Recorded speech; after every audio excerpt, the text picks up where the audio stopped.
A4 YouTube channel එකට ඔගොල්ලෝ නැවතත් ආදරෙන් පිළිගන්නවා.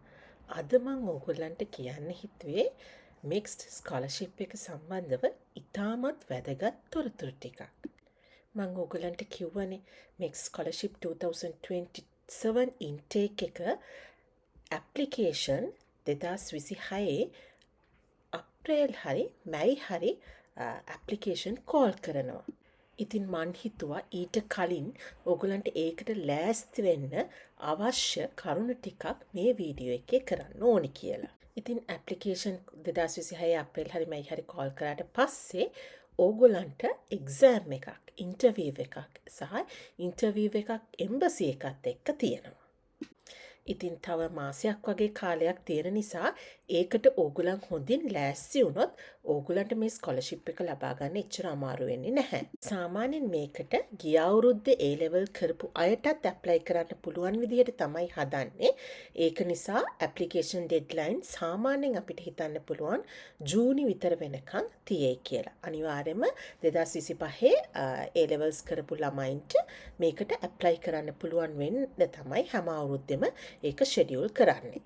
පහුගිය අවුරුදුවලත් එක්ක බලද්දී අපිට මැත් ස්ට්‍රීම් එකෙන් කරපු අයට තමයි කියන්නේ කෙමිස්ට්‍රි ෆිසික්ස් කම්බයින්ඩ් මැත්ස් කියන සබ්ජෙක්ට්ස් තුන කරපු අයට තමයි මේ මික්ස්ඩ් ස්කෝලර්ෂිප් එහෙම නැත්නම් මොම්බුකා ගකුෂු ස්කෝලර්ෂිප් එකට ඇප්ලයි කිරීමට හැකියාව තියෙන මේක කොවිඩ් කාලේ ඉඳන් දැන් අවුරුදු කීපයක ඉඳන් ඔන්ලයින් පෝර්ටල් එකෙන් තමයි ඇප්ලයි කරන්න තියෙන්නේ. ඉතින් ඇප්ලිකේෂන් කෝල් කරපුවාම ඒ ගැන තව විස්තර කියන්න. ඉතින් මං ඔයගොල්ලන්ට ඉස්සෙල්ලාම එක්සෑම් එක පිළිබඳව පොඩි විස්තරයක් කියන්නම්. ඕගොල්ලන්ට ඉස්සෙල්ලාම මැත්ස්, ෆිසික්ස්, කෙමිස්ට්‍රි කියලා පේපර්ස් තුනක් තියෙනවා.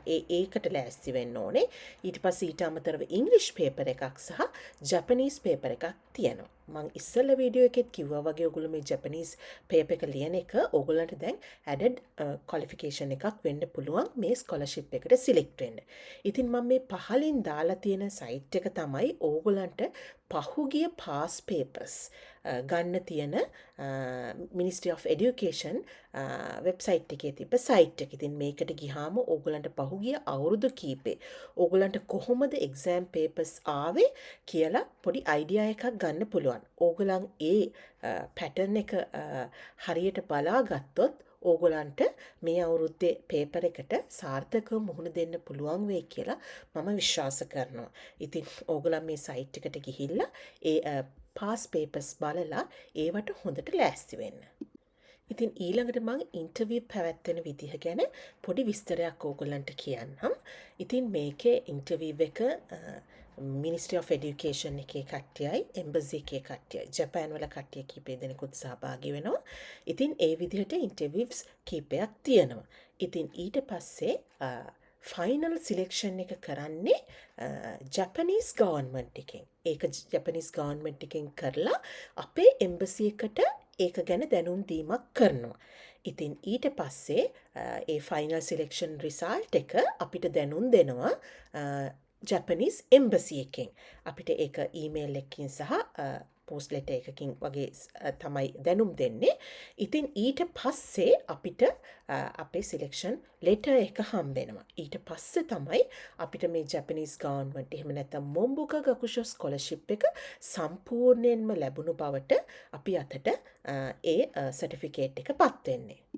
ඉතින් මේක තනි පාර්ශවයක්වත් නෙවෙයි අපේ ශ්‍රී ලංකන් ගවර්න්මන්ට් එක, ඒ වගේම ministry of education, higher education, ඊට පස්සේ ජපනීස් එම්බසි එක, ජපනීස් ගවර්න්මන්ට් එක වගේ ආයතන කීපයක්ම එකතු වෙලා තමයි අපේ සිලෙක්ෂන් එක කරන්නේ. ඒක නිසා මම හිතනවා හැම අතින්ම මේක ට්‍රාන්ස්පේරන්ට් වෙන ස්කෝලර්ෂිප් එකක් කියලා. ඒ කියන්නේ අපි හරියටම මේකට මූණ දුන්නොත් අපිට මේක ගන්න තියෙන chance එක බොහොම වැඩි. ඊට පස්සේ ඉතින් අපිට යුනිවර්සිටි එකේ ස්ටඩි කරන්න යන්න තියෙන්නේ ඊළඟට මාස 3කින් විතර 2027 ඒප්‍රිල් වල තමයි අපිට ජපානයට ඇවිල්ලා ජපාන යුනිවර්සිටි එක ඉගෙන ගන්න අවස්ථාවක් ලැබෙන්නේ. මේකෙදි අපිට ජපනීස් කෝස් එකක් තියෙනවා. ඊට පස්සේ ඊට අමතරව දෙන ගොඩක් ෆැසිලිටීස් තියෙනවා. මම ඒවා ගැනත් ඉස්සරහට තව ගොඩක් කියන්නම්. ඉතින් ඒ හැම දෙයක්ම ඕගොල්ලන්ට මේ මොම්බුකා ගකුෂු එහෙම නැත්නම් මෙක්ස් ස්කෝලර්ෂිප් එක හරහා ලබා ගන්න පුළුවන්. ඉතින් මේක ලොකු අවස්ථාවක් ළමයින්ට මේ සැරේ ලෙවල්ස් කරපු අයටයි 2002ට පස්සේ ඉපදුන අයට තියෙන ලොකු chance එකක්. ඉතින් මම ප්‍රාර්ථනා කරනවා මේ ස්කෝලර්ෂිප් එක ගන්න බලාපොරොත්තුවෙන් ඉන්න ඒ සඳහා වැඩ කරන හැම කෙනෙකුටම ඒක ගන්න ලැබෙන්න කියලා. ඉස්සරහට මම ඒ ගැන තවත් වැඩි විස්තර ගේන්නම් හැම දේ ගැනම.